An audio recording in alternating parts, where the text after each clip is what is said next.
ഉയർന്ന നിലയിൽ സാമ്പത്തിക ശാസ്ത്രമൊക്കെ കൈകാര്യം ചെയ്യുന്ന രാജ്യങ്ങളാണ് എന്നുണ്ടെങ്കിൽ ഇങ്ങനെ ഒരു നികുതി ഇളവ് വന്നാൽ അതിന്റെ പ്രതിഫലനം അവിടെയൊക്കെ പെട്ടെന്ന് തന്നെ ഉണ്ടാകും. പക്ഷേ മറ്റിടങ്ങളിൽ ഇതിൽ നിന്നും വ്യത്യസ്തമായിട്ടുള്ള ഇടങ്ങളാണ് എന്നുണ്ടെങ്കിൽ അല്പം വൈകുന്നതൊക്കെ സ്വാഭാവികമാണ് എന്നും KS ഹരിഹരൻ പറയുന്നുണ്ട്.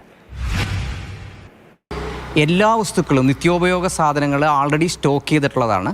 അതിൻ്റേതായ രീതിയിൽ MRP എപ്പോഴും കൂടുതലായിരിക്കും കിടക്കുന്നത്. അതിലും കുറച്ച് കൊടുക്കണമെന്ന് മാത്രമേ ഉള്ളൂ. അപ്പോൾ എങ്ങനെയായാലും ഒരു 50% വസ്തുക്കൾക്കെങ്കിലും ഈ നികുതി കുറവിൻ്റെ ആനുകൂല്യം കിട്ടാൻ സമയമെടുക്കും. തീർച്ചയായിട്ടും അതിൻ്റെ എഫക്റ്റ് കൊടുത്തേ പറ്റൂ. കാരണം ആദ്യത്തെ ഒരാഴ്ചയോ 2 ആഴ്ചയോ ഒന്നും അല്ലെങ്കിൽ ഒരു മാസമോ ഒന്നും അതിൻ്റെ എഫക്റ്റ് ശരിക്കും വന്നോന്നില്ല. പക്ഷേ കുറച്ച് ദിവസം കഴിഞ്ഞാൽ അവിടെ കുറഞ്ഞു എന്ന് പറയുമ്പോൾ അതിൽ ഒരു അന്വേഷണം വരും. പരസ്പര കസ്റ്റമേഴ്സിൻ്റെ ഇടയിൽ അന്വേഷണം വരും. അങ്ങനെ വരുമ്പോൾ ഇവിടെയും കുറയും.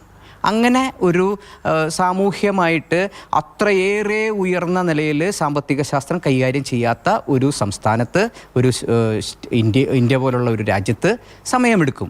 ഏതായാലും ഒരു അനക്കമുണ്ടായിട്ടുണ്ട്. അത് വലിയ ലക്ഷറി ഐറ്റംസിലൊക്കെ പ്രത്യക്ഷമായിട്ട് നമുക്ക് അനുഭവപ്പെട്ടിട്ടുണ്ട്. പക്ഷേ അല്ലാത്ത സ്ഥലത്ത് അത് കുറച്ചും കൂടി സമയമെടുക്കും.